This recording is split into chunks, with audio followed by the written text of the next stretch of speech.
and welcome to Blockchain Gaming World with me, John Jordan. So today I am investigating once again AppCoins.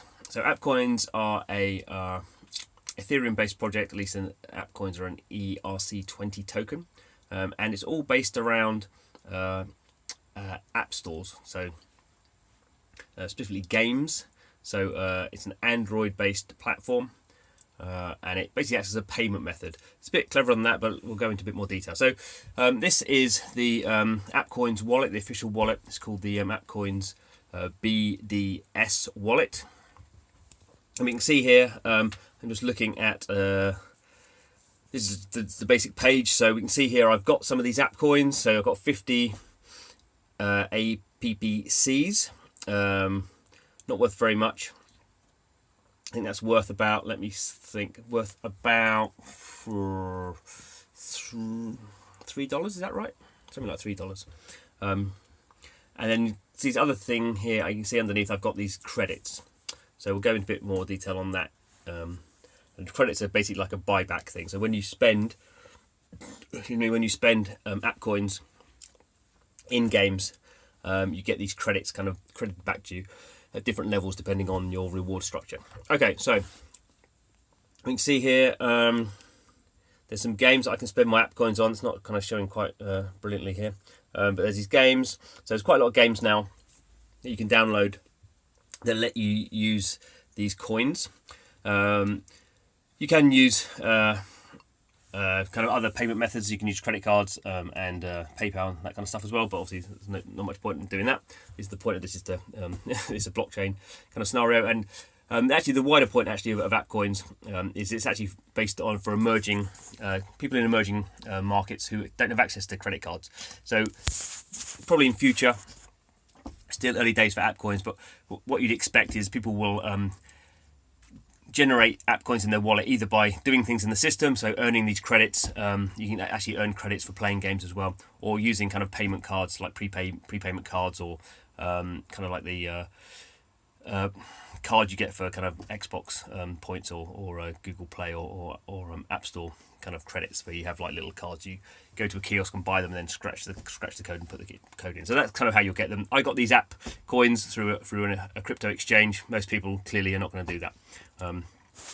We can see here what's been going on. So we can see here that so the first time I interacted with this system was in October, and I actually bought, I did a in-app purchase for this game, Word Jungle.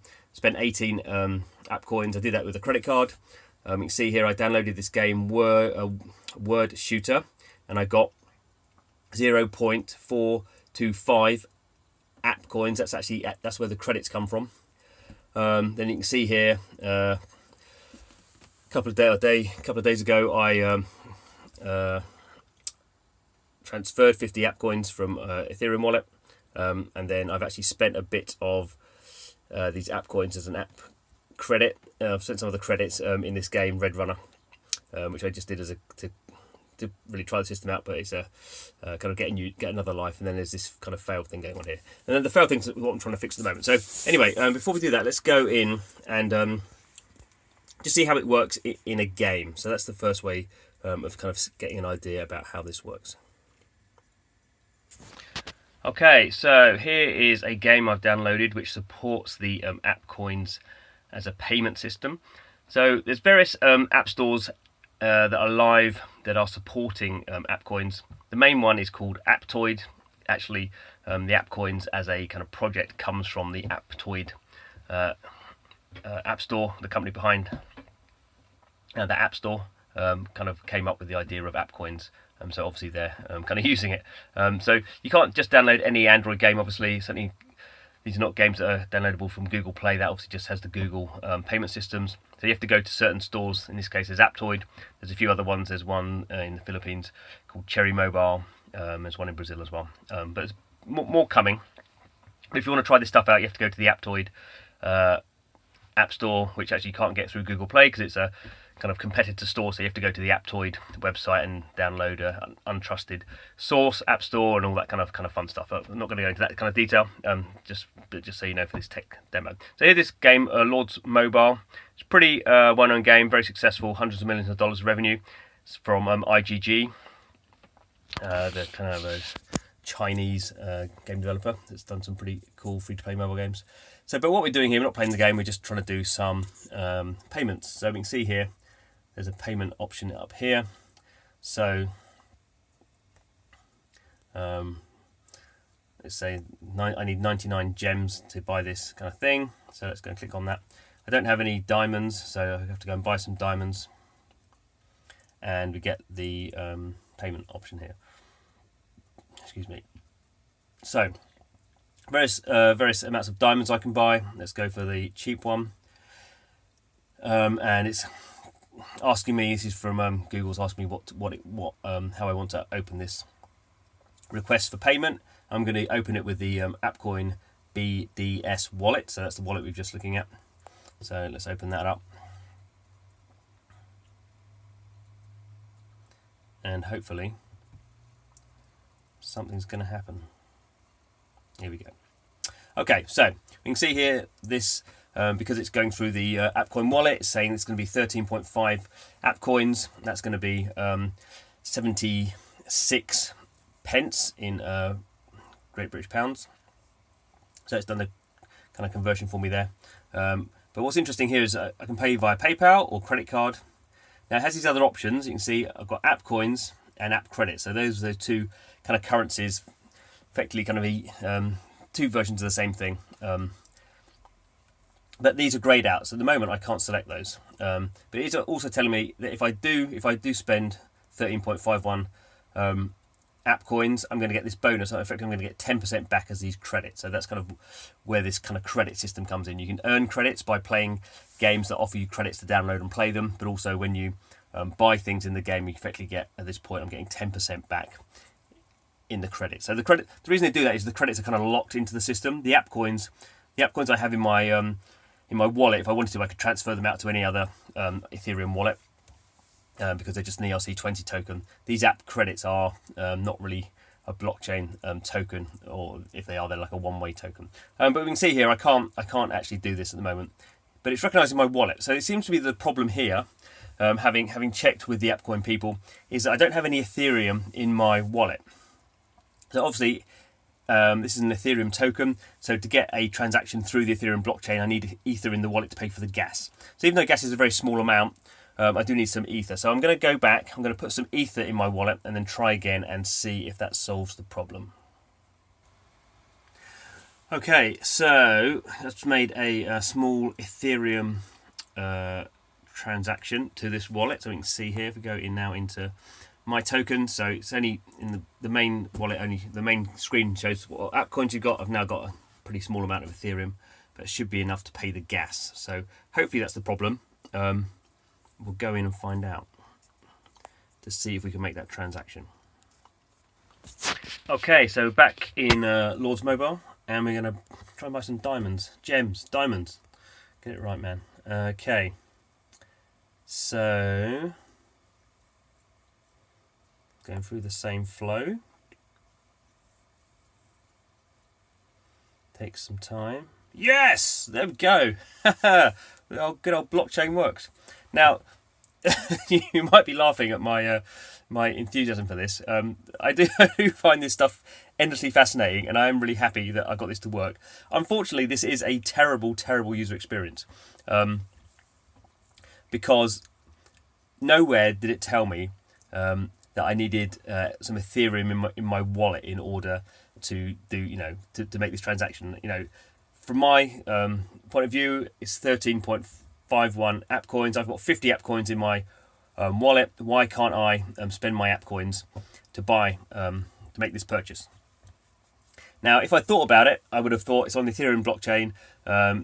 Anything to go on the Ethereum blockchain needs a small amount of Ethereum gas to get on the blockchain. So that does make sense if I thought about it, but I had a long email, several emails with the people at AppCoins to try and work this out, and they said probably this is the problem, and they are exactly right. Clearly this is a big issue. if they do want people to have AppCoins, to use AppCoins, and most people, are not going to understand why it's not working. There's no documentation that tells you why it's not working. Interestingly, there have been some other projects that kind of they're not out yet that kind of have discussed a similar problem, and there are ways of doing it. So the you have a third party, i.e., the AppCoins protocol would pay for the gas fee itself in Ether, and then take that equivalent out of the local currency. So in this case, the AppCoin purchase would go through with gas paid for by the AppCoins company, and then the AppCoins company would then actually kind of come back and charge me a little bit more AppCoins on top. So if this was 13.7 or even 14 AppCoins, I wouldn't know the difference really. It wouldn't be a great difference into the cost, but then they could take some of that back to pay for the Ether. That's definitely going to happen. I mean, this, even with AppCoin, all blockchain game projects are very early. They're very clunky. I'm just happy that they work. And in this case, the user experience, or in general, the user interface and stuff is good. I quite like it. It's quite clear, but in this kind of massive behind the scenes thing, actually getting it to work on a blockchain is a big fail. And this is often the problem with lots of blockchain projects. The tech's kind of interesting, the vision's fascinating. They may very well be solving problems, and this is kind of an interesting one in terms of getting this bonus stuff back again. You could probably do that. I'm sure you could do it without a blockchain, but it's a kind of an interesting way of doing it using a blockchain, and I guess you're potentially using smart contracts, so it's happening automatically without just happening automatically with the blockchain working. So that's kind of cool. But if there's some fundamental barrier, like I've spent all that money, but I spent money buying AppCoin, putting it on, getting it into a wallet, moving it to this wallet, then I can't actually use it, then that's going to be a problem. As I say, probably not a big problem for AppCoins in the sense that most people are not going to be buying AppCoins through an exchange and sticking it in a wallet and going for all that kind of stuff. They're just going to be getting it in a much more kind of easy manner. They're not going to care it's a blockchain kind of thing, so I'm coming at it from a very kind of weird angle from that point of view. Anyway, I don't care. I'm going to buy this and hope it's going to go through. He says hopefully. There we go. The other kind of slight issue with the blockchain, like Ethereum, 15 seconds to close. So in a normal credit card transaction, you get this pretty much going through immediately.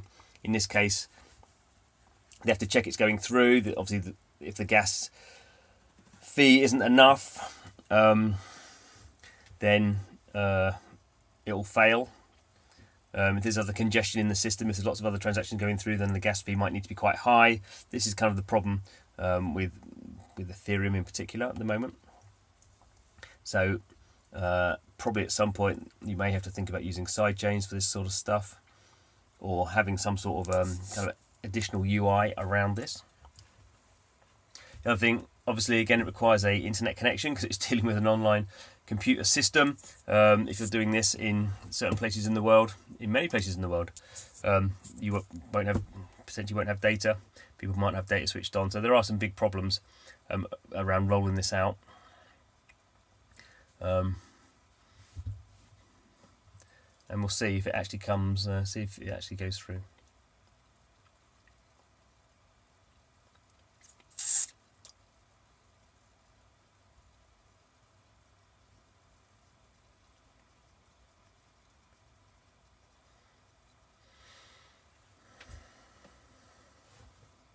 I would say at this stage, probably user would have just switched off their phone by now.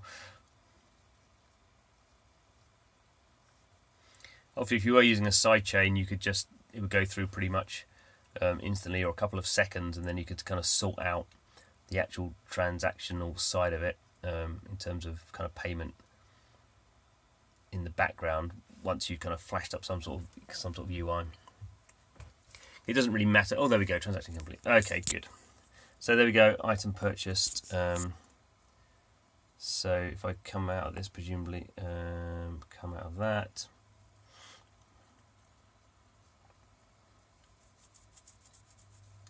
Are those my tokens? I bought, I don't know how many I had before now. I have to go look at the video to see. But the one thing we can do actually is then go back into the AppCoins wallet and check that's all gone through there. So we're going to do that now.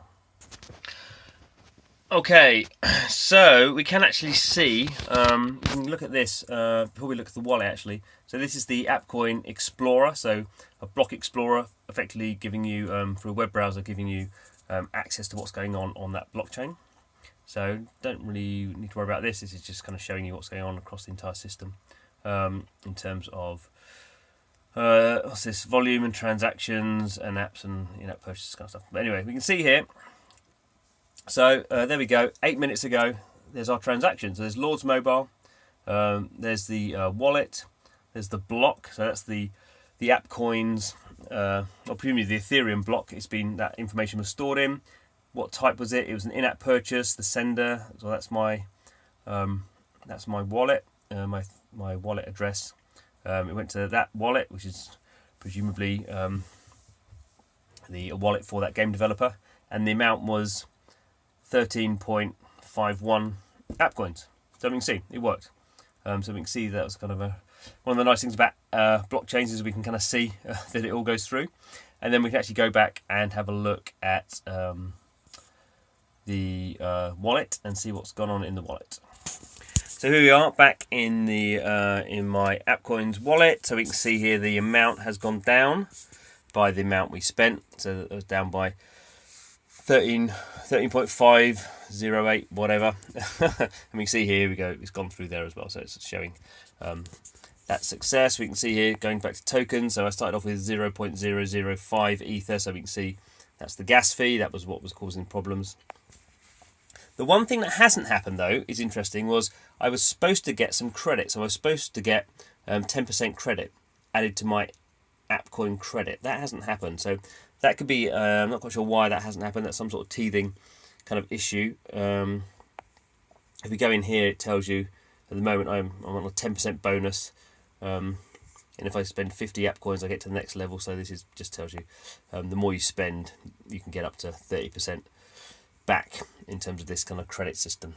But that's not come through on mine. So as you say, kind of teething problems.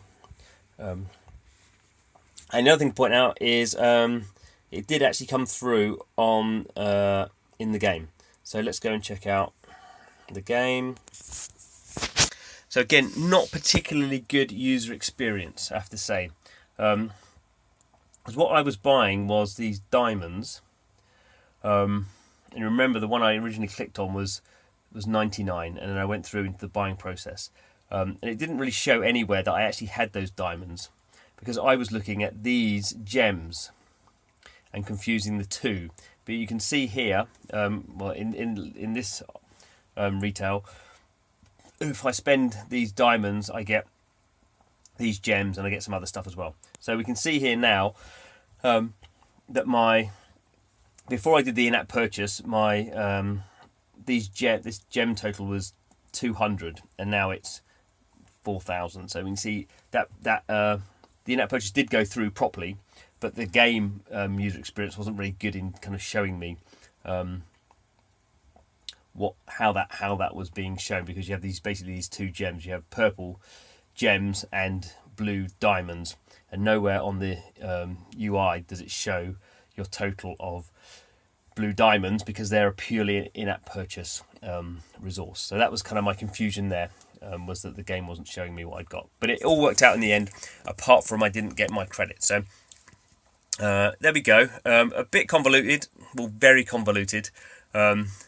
In a sense, good that all the blockchain bits worked, which is kind of what you would hope to have. Obviously, as I say, no one else or very few people are going to be doing this kind of going through this kind of flow in order to do it. If this project is successful, it's going to have to have a very different flow of people effectively going to a local kiosk and spending, I don't know, a couple of dollars in their local currency and getting some sort of scratch card and entering it into their wallet. And more importantly, actually the credit thing is quite important. So the credit thing is if we go into Aptoid, actually let's go and do that. We'll go into the Aptoid just to finish off the Aptoid App Store, and that kind of gives you, it kind of highlights how you can actually earn some of these AppCoins, or at least AppCoin credits. So we're going to check that out as the final part of the video. Okay, so to finish off, here we are in the Aptoid App Store, Android App Store. We can see here typical sort of profile promoting various different things. So it's not just a game app store, mainly games though. There's some of these other kind of apps, but we look here a bit further down. So we have these AppCoin featured apps. So these are ones that have done the integration. That mean you can spend your AppCoins in them. So we can see some of those there. And then here's this other section, which I guess is more interested for a lot of people, is get rewarded with AppCoins. So with these ones, if you download them and play them for a certain period of time, you then get rewarded with, I mean, small amounts of AppCoins, but that's kind of valuable, particularly for people in kind of emerging, developing countries or emerging economies, however we describe them, who obviously don't have access to credit cards, and for whom, you know, getting 50 cents or something is proportionally a bigger deal. And if you can imagine people downloading all these games and playing them, and then over maybe a few weeks, suddenly start to build up maybe 50 AppCoin credits, that sort of thing. So this is kind of where the interesting stuff happens. Effectively, what app stores that support AppCoins will be doing will be giving giving gamers a share of the marketing. So the developers behind these games would normally spend their marketing, on Facebook or Google or wherever they would spend their advertising to try and get people to download their games. In this case, they're spending some of that money that they're spending is going to go to the players who download the game and start playing them. And so a proportion of that money, that UA money, will go directly to users who will then spend it in other games. So you have this idea of a nice kind of flywheel or perpetual motion machine, or whatever you describe the economies, where more money comes into the economy, goes to gamers, some portion goes to gamers or players. They then spend that in the economy, which grows the economy bigger and bigger and bigger. So we'll see how it works out. I think the AppCoins experience is pretty interesting, which is why I do spend a bit of time doing videos on it. And I just love blockchain stuff when it works. There's nothing better than the thing actually working. So anyway, thanks for watching. This is Blockchain Gaming World, where all we do is do weird and wonderful videos about the weird and wonderful world of blockchain games. So if you're into that sort of stuff, please do subscribe. Any comments, stick them in the comments box. I like reading the comments. But thanks for watching, and hope to see you again soon.